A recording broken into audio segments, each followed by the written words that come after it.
ठीक है, चलो अब कंटिन्यू कर रहे हैं। तो ध्यान से देखो जरा, तो कल हमने जो कंडीशनल प्रोबेबिलिटी देखा था, ठीक है, उसके पहले एक दो प्रॉपर्टीज है, राइट। तो पहले एक दो प्रॉपर्टीज देख लो, ठीक है, ध्यान से देखना जरा।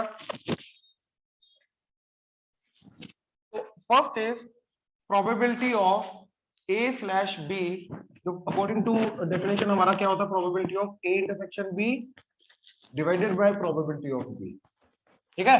अब अगर ए की जगह मैंने बी रख दिया तो बन जाएगा probability of B given B. तो गिवन दैट बी हुआ है तो क्या प्रोबेबिलिटी बी हुआ भैया, वो तो 100% ही होगा। तो देखो ये बन जाएगा probability of B intersection B divided by probability of B. जहां जहां पे ए आ रहा है वहां पे मैंने बी रख दिया, ठीक है। तो क्या बन जाएगा, बी इंटरसेक्शन बी तो बी हो गया, तो ये बन जाएगा probability of B divided by probability of B, तो करके आ जाएगा 1। तो बी गिवन बी की प्रोबेबिलिटी हमेशा 1 होगी। सबसे पहले तो ये आ गया, ठीक है। देन सेकेंड में क्या जा रहा है, probability of A union B given C, ठीक है। तो जैसे ए यूनियन बी का जो फॉर्मूला होता है वो एग्जैक्टली एज इट इज हमारा लग जाएगा। तो ये बन जाएगा probability of A plus probability of, और गिवन सी सबके साथ आएगा, ठीक है। तो probability of A given C, probability of B given C minus probability of A intersection B given C. हाँ जी, क्लियर हुआ, ठीक है। तो यूनियन का फॉर्मूला एज इट इज लगाया, P of A plus P of B minus P of A intersection C. तो जो गिवन सी था, तो गिवन सी तीनों के अंदर एज इट इज अपने आप लग गया, ठीक है। देन थर्ड के अंदर है कि probability of A given B plus probability of not A given B, ठीक है। तो बी के होने के बाद या तो देखो ए होगा या तो ए नहीं होगा, तो दोनों की प्रोबेबिलिटी का सम क्या होगा, 1। मतलब probability of not A given B that is 1 minus probability of A given B. मैं इस तरीके से नॉट ए गिवन बी की प्रोबेबिलिटी निकाल सकता हूं। हाँ जी, क्लियर है ये चीज, ठीक है, यहां तक क्लियर है online? Yes sir. Yes sir. ठीक है, अच्छा ये नोट कर लो, ये तीन सर प्रॉपर्टी। थर्ड क्या लिखा है आपने, ए डैश? ए डैश मतलब नॉट ए, कॉम्प्लीमेंट उसका, ठीक है, ये नोट कर लो। अब देखो प्रॉपर्टीज के बाद जो आ रहा है, ठीक है, that is the multiplication theorem. ये कंडीशनल प्रोबेबिलिटी का ही, उसको ही इंटरप्रेट करने का अलग तरीका है, ठीक है। तो ध्यान से देखना जरा कि अगर P of A given B,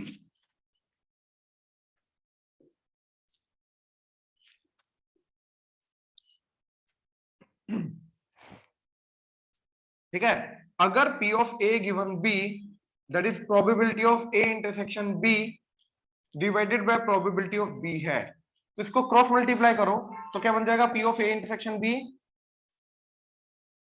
that is equal to, इसको इधर मल्टीप्लाई किया तो आ गया P of B into P of A given B, ठीक है, ये आ गया। और मैं दूसरे तरीके से भी कर सकता हूं, क्या, probability of B given A that is probability of दोनों का intersection that is A intersection B divided by probability of, अब गिवन A है तो ये A आ जाएगा। अब मल्टीप्लाई किया तो P of A intersection B right that is P of A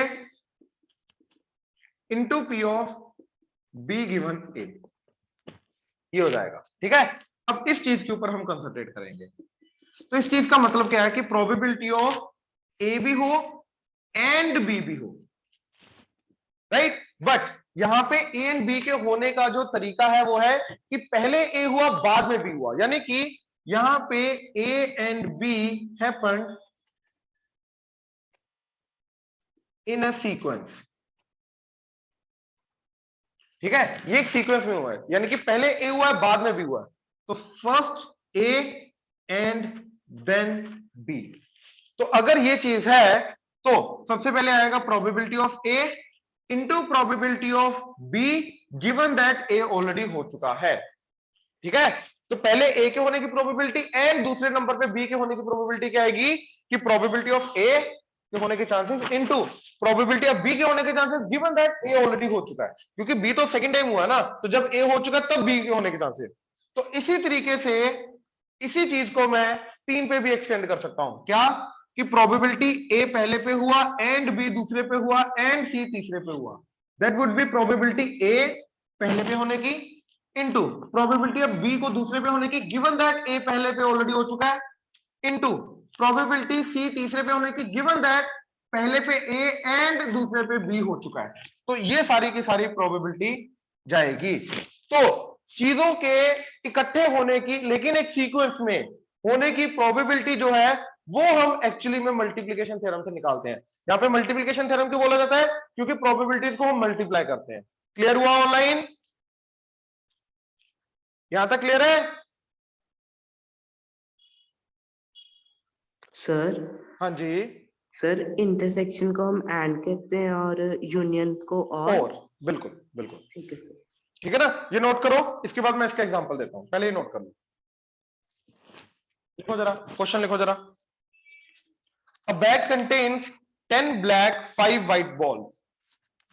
ठीक है, अ bag contains 10 black and 5 white balls. A bag contains 10 black and 5 white balls. 2 balls are drawn one by one.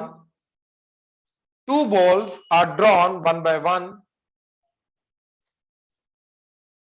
2 balls are drawn one by one without replacement.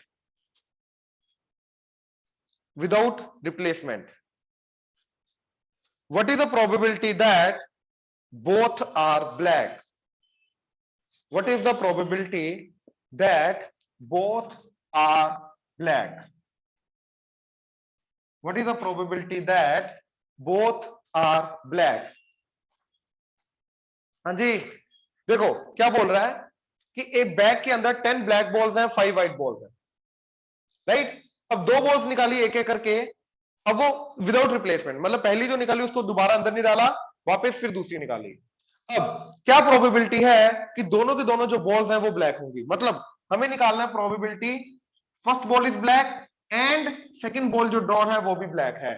तो that would be probability first ball is black into probability second ball is black, given that जो first ball draw हुई वो black है, right? अब ध्यान से देखो, बच्चों को यहां पे लगता है कि यहां पे कंडीशनल प्रोबेबिलिटी लगानी है, एक्चुअली में नहीं, ये डायरेक्ट निकलेगा। कैसे? देखो, जब मैंने पहली बॉल की ब्लैक होने की प्रोबेबिलिटी निकाली तो यहां पे एक बॉल के ब्लैक आने के चांसेस क्या हो जाएंगे? That is 10 divided by total 15।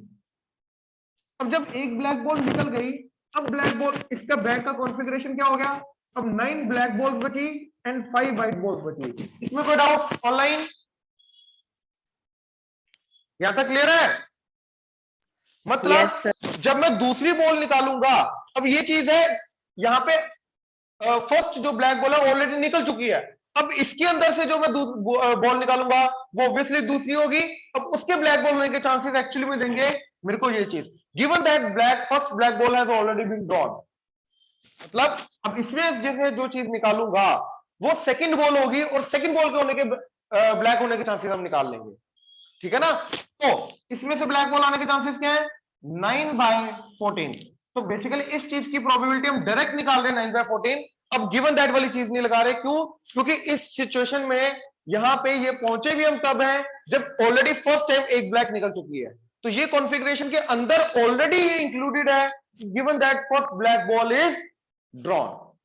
अब इसके अंदर से जो बॉल निकलेगी वो ऑब्वियसली B2 के होने के चांसेस होंगे। तो फाइनल आंसर आया हमारा 10/15 इंटू 9/14। हाँ जी, क्लियर हुआ? सर हाँ जी कुलेश। सर ये B2/B1 सर 9 का समझ आ गया, 14 कैसे? कंफ्यूजन सी है दोनों का सम 14 हो गया ना, total cases, favourable cases by total cases ना। तो B1 एक बात सर बता, दोबारा माइक ऑन रख, एक बात बता, जब मैं ये स्टार्टिंग में कॉन्फ़िगरेशन था हमारे पास बैक का, जब इसमें से Yes, एक sir. बॉल ब्लैक होने के चांसेस निकाले तो वो क्या आ जाएगा? 10/15। यस अब सर सोच, तूने एक बॉल निकाल के, ब्लैक बॉल निकाल के साइड में रख दी, यस एक बॉल सर निकाल के रख दी, अब बाकी ये बचा। यस सर अब ये सिचुएशन कब आई? जब फर्स्ट ब्लैक बॉल ऑलरेडी निकल चुकी है, हाँ या ना? यस सर तो given that one black ball निकल चुकी है, तो ये वो सिचुएशन है ना कि इसके अंदर ऑलरेडी वो गिवन वाली जो कंडीशन है वो इंप्लीमेंट हो चुकी है। अब Yes, इसके sir. अंदर से जो चीज निकलेगी वो पहली बात तो सेकंड होगी बॉल, तो सेकंड बॉल की प्रोबेबिलिटी निकालनी है कि उसकी ब्लैक होने की प्रोबेबिलिटी क्या है। Given that first black already निकल चुकी है, तो इसमें से जो बॉल के हम ब्लैक होने के चांसेस निकालेंगे वो हमारा एक्चुअली में इस पूरी चीज को बताएगा, क्योंकि इसके अंदर ऑलरेडी गिवन दैट मतलब इसके अंदर ऑलरेडी फर्स्ट ब्लैक बॉल निकल चुकी है, तो ये given that first black ball के चांसेस जो हैं ऑलरेडी ये गिवन चीज इसके अंदर इंप्लीमेंटेड है। अब जो बॉल निकलेगी वो सेकंड होगी, उसके ब्लैक होने के चांसेस निकाल लेंगे, तो वो ये आ गया 9 by favourable cases 9, total cases 14। Yes, sir. समझ आ गया. पक्का ना? Yes, sir. हाँ जी, किसी और को डाउट है तो बोलो। राइट, एक और क्वेश्चन लिखो जरा इसी को समझने के लिए, लिखो जरा, ठीक है। Question is 3 cards are drawn successively, 3 cards are drawn, 3 cards are drawn successively without replacement from a pack of 52 cards, from a pack of 52 cards, 3 cards are drawn successively without replacement from a pack of 52 cards. What is the probability? What is the probability that first 2 cards are kings? What is the probability that first 2 cards are kings and the third is an ace? What is the probability that first 2 cards are kings and the third card is an ace? And the third card is an ace. अब ध्यान से देखो जरा, starting के अंदर king S, king भी 4, S भी 4, ये अदर कार्ड्स कितने हो गए? 52 में से 8 माइनस कर दो, ठीक है, दैट इज 44। अब हमें प्रोबेबिलिटी निकालनी है कि फर्स्ट जो है, first 2 are kings, right, king first वाला एंड किंग सेकंड वाला एंड जो थर्ड वाला है वो एस होगा, तो that would be probability first time पे king into probability second time पे king, given that first time पे किंग आया, इनटू प्रोबेबिलिटी थर्ड टाइम पे एस आया, गिवन दैट फर्स्ट टाइम पे किंग आया एंड सेकंड टाइम पे किंग आया।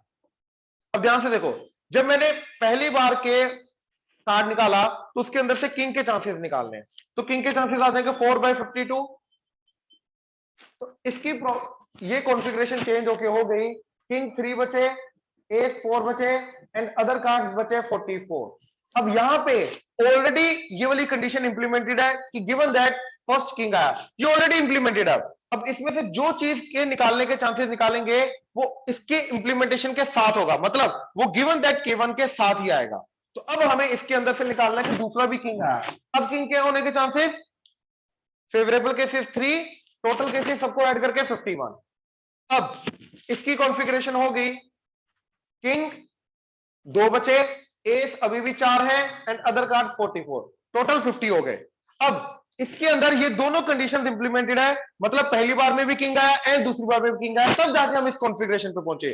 तो इसके अंदर given that first king and second king आया, वो इसके अंदर इंप्लीमेंटेड है। अब जो इसके अंदर से निकलेगा वो थर्ड कार्ड होगा, उसके एस होने की प्रोबेबिलिटी क्या होगी, वो डायरेक्ट ये देगा, तो वो आएगी 4/50।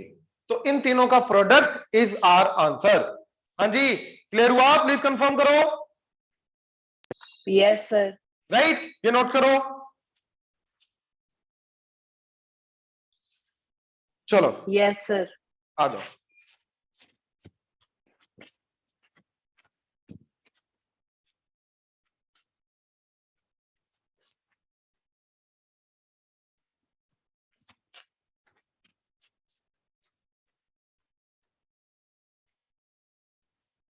ठीक है, अब ध्यान से देखना।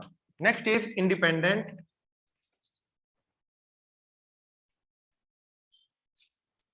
इवेंट्स। ठीक है, अब इंडिपेंडेंट इवेंट्स का मतलब क्या है कि एक के होने या ना होने से दूसरे के होने या ना होने को फर्क नहीं पड़ता। ठीक है, बड़ा सिंपल सा चीज है कि एक के होने या ना होने से दूसरे इवेंट के होने या ना होने को फर्क ना पड़े, तो जाके ए एंड बी को मैं क्या बोलूंगा, इंडिपेंडेंट। ठीक है, तो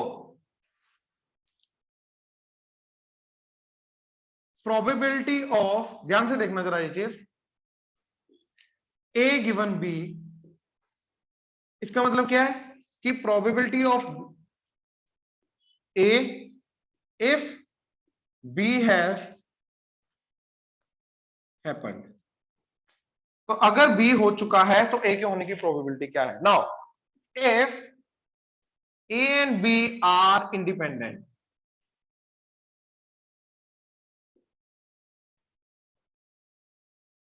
ठीक है, अब अगर ए एंड बी इंडिपेंडेंट है तो बी चाहे हुआ हो चाहे ना हुआ हो, ए की प्रोबेबिलिटी चेंज नहीं करेगी। तो अगर ए एंड बी इंडिपेंडेंट है तो इस चीज की प्रोबेबिलिटी क्या आएगी, ये प्रोबेबिलिटी ऑफ ए के बराबर ही रहेगा, ये चेंज नहीं करेगा। ये समझ में आया? बी के होने से ए को फर्क नहीं पड़ेगा। तो given that B, if B has already happened, तो प्रोबेबिलिटी ऑफ ए जो है, ये अगर प्रोबेबिलिटी ऑफ ए के बराबर रहा तो ए एंड बी इंडिपेंडेंट हो जाएंगे। ये समझ में आया? ऑनलाइन प्लीज कंफर्म करो। Yes sir. ठीक है, तो देखो ये क्या चला गया, probability of A intersection B divided by probability of B, ये left hand side, that is equal to P of A. तो क्रॉस मल्टीप्लाई किया तो P of A intersection B, अगर मेरा P of A into P of B के बराबर हो गया तो इसका मतलब है ए एंड बी इंडिपेंडेंट हो गए। This is a final condition जो अपने को इंप्लीमेंट करनी है। तो अगर हमें दो इवेंट्स ए एंड बी को इंडिपेंडेंट प्रूव करना है तो हमें उन दोनों के साथ में होने की प्रोबेबिलिटी और उन दोनों के अलग अलग होने की प्रोबेबिलिटी के प्रोडक्ट के बराबर करना है। अगर वो हो गया तो yes, A and B independent आ जाएंगे। हाँ जी, ये क्लियर हुआ? ठीक है, अब जैसे एग्जांपल देखो जरा,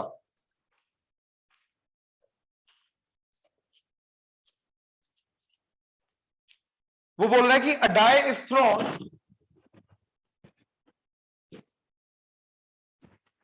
ठीक है, ई इवेंट है, number appearing is a multiple of 3, ठीक है, एंड एफ इवेंट है, number is an even number. ठीक है, डाई को थ्रो करने के बाद मल्टीपल ऑफ 3 आ गया हमारा ई इवेंट, एफ आ गया इवन नंबर है। ठीक है, तो check whether these two are independent. ठीक है, ई एंड एफ इंडिपेंडेंट है या नहीं। तो इसके लिए हमने देखना है कि probability of E intersection F, ये क्या probability of E into probability of F के बराबर है या नहीं। अगर तो है राइट तो इंडिपेंडेंट हो जाएंगे। अब देखो हमें क्या निकालना है, probability of E and F, तो दोनों के साथ होने की प्रोबेबिलिटी, तो multiple of 3 and intersection even number. तो अब डाई को रोल किया तो आउटकम सैंपल स्पेस क्या है मेरा, 1 2 3 4 5 6। अब इसके अंदर वो कौन से नंबर है जो मल्टीपल ऑफ 3 भी है और इवन नंबर भी है। तो इवन नंबर तो ये रहे, इसके अंदर से मल्टीपल ऑफ 3 सिर्फ 6 है, तो एक ही फेवरेबल केस आया, तो इसकी प्रोबेबिलिटी क्या आ गई, 1/6। अब राइट हैंड साइड में पहले प्रोबेबिलिटी ऑफ ई, तो प्रोबेबिलिटी ऑफ ई का मतलब प्रोबेबिलिटी ऑफ मल्टीपल ऑफ 3। तो 3 का मल्टीपल होने की प्रोबेबिलिटी क्या होगी, देखो 3 के मल्टीपल 2 हैं, तो इसका आ जाएगा आंसर 2/6 इनटू एफ की प्रोबेबिलिटी। एफ का प्रोबेबिलिटी मतलब इवन नंबर के होने की प्रोबेबिलिटी। अब इसमें से इवन नंबर है 3, 2 4 एंड 6, तो दैट इज 3/6 राइट। अब देखो ये क्या जा रहा है, 3 to the 6 एंड 6 कटा, तो ये बन गया 1/6। तो यस बोथ आर इक्वल, तो मेरा P of E intersection F जो है वो P of E into P of F के बराबर आ गया। तो यस यहां पे E and F, yes they are independent events.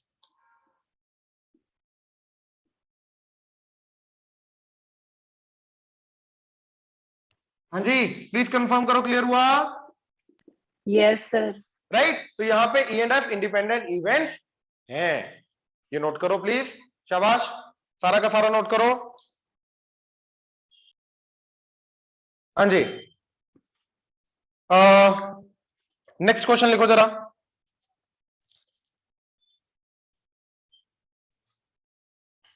ठीक है, 3 coins are tossed simultaneously.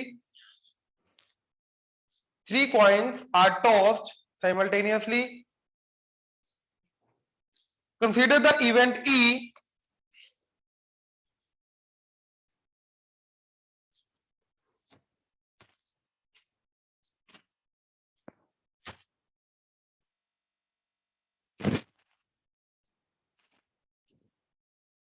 three heads or 3 tails. ठीक है, event F at least 2 heads. Event G at most 2 heads. ठीक है, तो EF FG एंड GE के पेयर में से कौन सा इंडिपेंडेंट है, ये हमें बताना है। ठीक है, कौन सा इंडिपेंडेंट है, कौन सा डिपेंडेंट पेयर है, ये हमें बताना है। ठीक है, तो देखो जरा,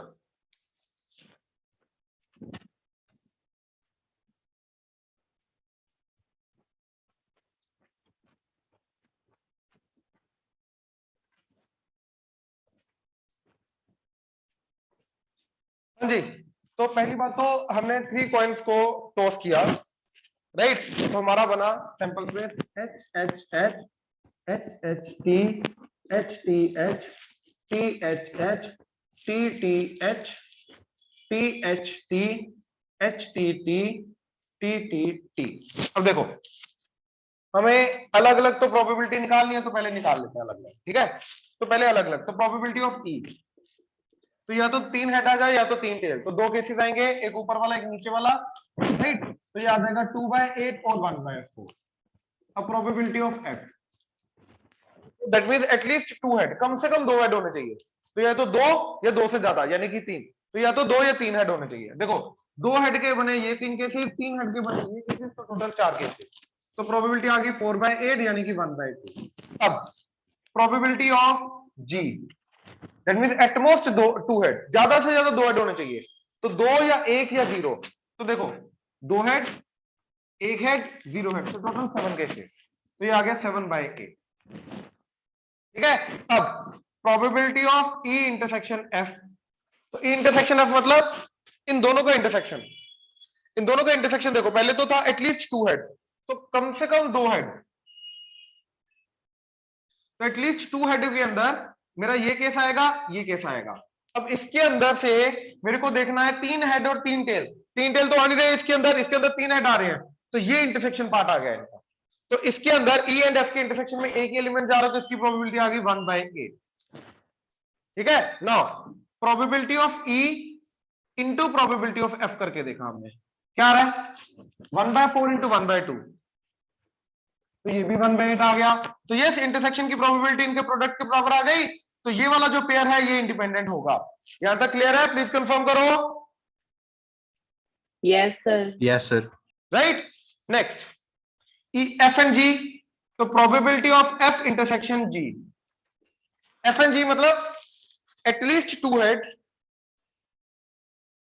तो कम से कम 2 हेड होने चाहिए, राइट, एटलीस्ट 2 हेड, तो 2 या 3, ये आ गया। अब ज्यादा से ज्यादा 2 हेड होने चाहिए, तो ज्यादा से ज्यादा 2 हेड के आए थे ये 7 केसेस, तो इनका इंटरसेक्शन क्या आ रहा है, ये वाले 3 केसेस, तो इसकी प्रोबेबिलिटी आ गई 3/8।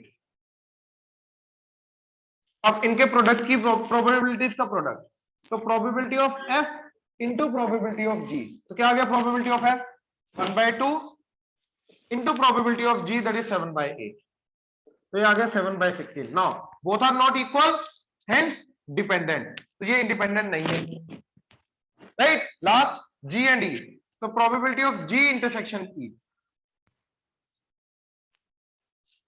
ठीक है, G इंटरसेक्शन E, तो G एंड E का इंटरसेक्शन जो है, राइट, वो आ जाएगा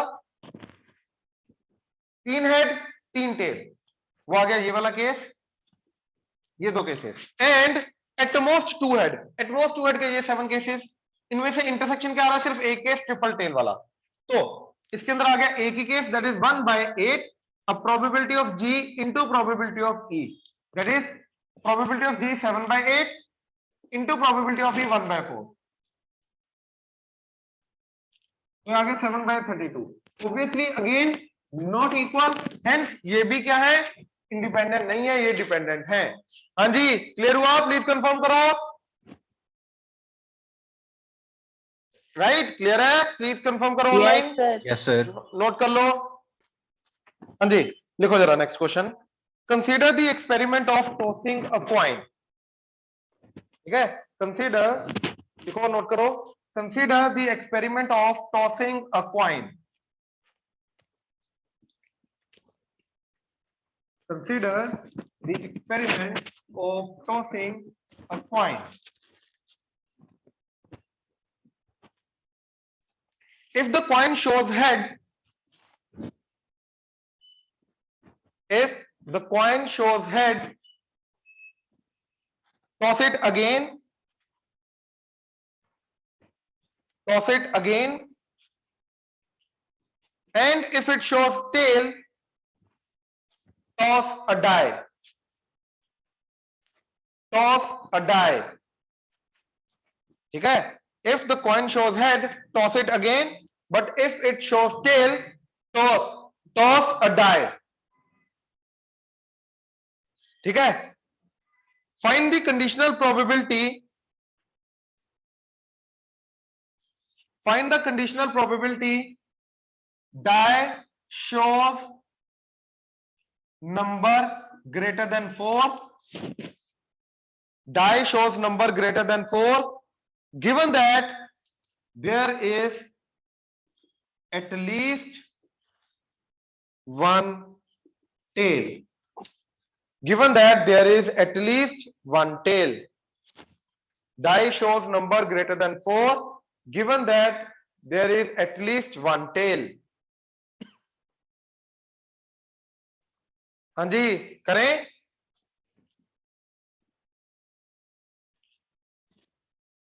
Yes, sir. ठीक है, प्लीज ध्यान से देखना जरा. अब देखो, हमने कॉइन को टॉस किया, या तो हेड आया या तो टेल आया, राइट. अब वो क्या बोल रहा है कि if it shows head, toss it again. तो हेड आने के बाद फिर से कॉइन को टॉस किया, तो फिर से हेड आया या टेल आया, तो यहाँ पे फाइनल आउटपुट आ गया, पहली बार में हेड, दूसरी बार में हेड. यहाँ पे फाइनल आउटपुट आ गया, पहली बार में हेड एंड दूसरी बार में टेल. अब अगर टेल आया तो डाई को रोल करके या तो आउटपुट 1 आएगा, या तो 2 आएगा, या तो 3 आएगा, या तो 4 आएगा, या तो 5 आएगा, या तो 6 आएगा. मतलब इसका फाइनल आउटपुट आया, पहली बार में टेल, दूसरी बार में 1, फिर टेल 2, फिर टेल 3, फिर टेल 4, फिर टेल 5 एंड फिर टेल 6. तो ये मेरे टोटल 8 आउटकम्स हो गए. अब मैं इन सबकी प्रोबेबिलिटी को 1/8 नहीं लेके जाऊंगा, क्योंकि यहां पे देखो, पहली बार जो हेड एंड टेल आया, फिर उसके बाद जब दोबारा कॉइन को टॉस किया, ऑब्वियसली पहली बार जो कॉइन आया, दूसरी बार जो टॉस करोगे तो एक दूसरे के इंडिपेंडेंट है, राइट. देखो, एक बड़ी सिंपल सी बात है, तुमने कॉइन उठाया, उसको टॉस किया. अब पहली बार क्या आया, दूसरी बार उठाया कॉइन को, फिर टॉस किया. अब दूसरी बार क्या आएगा वो पहली बार के ऊपर डिपेंड थोड़ा ना करेगा. कॉइन है, कॉइन को उठा के रैंडमली थ्रो करोगे, वो तो रैंडम आउटपुट आएगा, वो ऑब्वियसली पहली बार के इंडिपेंडेंट रहेगा. अब तुमने कॉइन को टॉस किया, टेल आ गया, उसके बाद डाई को रोल किया, ऑब्वियसली डाई पे जो आएगा वो इसके ऊपर थोड़ा डिपेंड करेगा कि पहले कॉइन पे क्या आया था. कहने का मतलब ये दोनों अलग अलग चीजें हैं. अलग अलग अगर चीजें हैं तो इनके ऑब्वियसली होने की प्रोबेबिलिटी इंडिपेंडेंट ही होगी. तो यहां पे ये आ जाएगा प्रोबेबिलिटी हेड 1 पहली बार एंड दूसरी बार भी हेड. तो ये क्योंकि इंडिपेंडेंट है तो इंटरसेक्शन का मतलब प्रोडक्ट में कन्वर्ट हो जाएगा. तो ये आ जाएगा प्रोबेबिलिटी पहली बार हेड इंटू प्रोबेबिलिटी दूसरी बार head, that is 1/2 into 1/2, that is 1/4. तो सिमिलरली इसकी भी प्रोबेबिलिटी 1/4 आ जाएगी. अब इसकी प्रोबेबिलिटी पहली बार में टेल एंड फिर आया डाई पे 1, तो दैट इज प्रोबेबिलिटी कॉइन पे टेल इनटू डाई पे 1. तो कॉइन पे टेल आने की प्रोबेबिलिटी 1/2, अब डाई पे 1 आने की प्रोबेबिलिटी 1/6, तो दैट इज 1/12. सिमिलरली इसकी भी प्रोबेबिलिटी 1/12, इसकी भी 1/12, इसकी भी 1/12, इसकी भी 1/12, इसकी भी 1/12.